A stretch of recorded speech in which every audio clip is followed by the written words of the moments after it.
आता आपण mango Frooti बनवणार आहोत. त्याच्यासाठी मी 3 आंबे आणि 1 कैरी घेतलेली आहे. ती अर्धा तास पाण्यात ठेवलेली होती आणि छान धुवून घेतलेली आहे. कढईमध्ये 2 ग्लास पाणी घेऊन तापवून घेतलेलं आहे. त्याच्यात आंबा आणि कैरी घालायची आहे आणि झाकण लावून 10 मिनिट मीडियम गॅसवर शिजवून घ्यायचं आहे. 10 मिनिट झालेलं आहे, शिजलेलं आहे. गार करून घ्या आणि अशा प्रकारे सालं काढून घ्या आणि हाताने छानपैकी गर काढून घ्या. पटकन निघतो हाताने. तर आता आपला गर काढून झालेला आहे. कैरी एका बाजूने कापून घ्यायचे सुरीने आणि त्याचा गर अशा प्रकारे काढायचा आहे.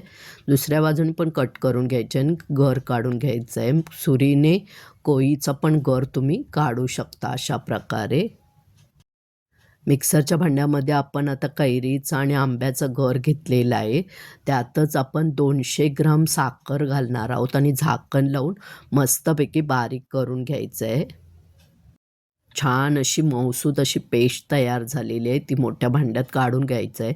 1 लिटर मी पाणी घेतलेलं आहे आणि ते मिक्सरच्या भांड्यात घातलेलं आहे, कारण मिक्सरचं भांडं धुवून घ्यायचं आहे आणि ते पाणी थोडं थोडं घालून छानपैकी मिक्स करून घ्यायचं आहे. गाळून घेऊया, राहिलेलाच होता फेकून देऊया. एका भांड्यात माझं राहिलं नाही म्हणून मी दुसऱ्या भांड्यात थोडंसं काढून घेतलेलं आहे, म्हणजे गाळून घेतलेलं आहे. आता मोठ्या भांड्यातनं दोन्ही एकत्र करूया आणि छानपैकी मिक्स करून बाटलीत भरून ठेवायचं आहे. ती बाटली तुम्ही फ्रीजमध्ये ठेवू शकता आणि कधीही नंतर बनवून पिऊ शकता पाणी घालून. आता बाकीचं राहिलेलं मिश्रण दुसऱ्या भांड्यात मी छोट्या काढून घेणार आहे. मी इथे ग्लास घेतलेला आहे, त्याच्यामध्ये पाव ग्लास मिश्रण घेणार आहे आणि बाकीचं पाणी घालणार आहे. तर तुम्हीही पाव ग्लासच घ्या, कोणत्याही आकाराचे ग्लास असू देत. आणि हवं असेल तर पाणी घातल्यानंतर चाकून बघा आणि वरून तुम्ही थोडं अजून घालू शकता, पण हे परफेक्ट आहे. चमच्याने हलवून घ्या आणि बर्फ घालून छानपैकी सर्व करा.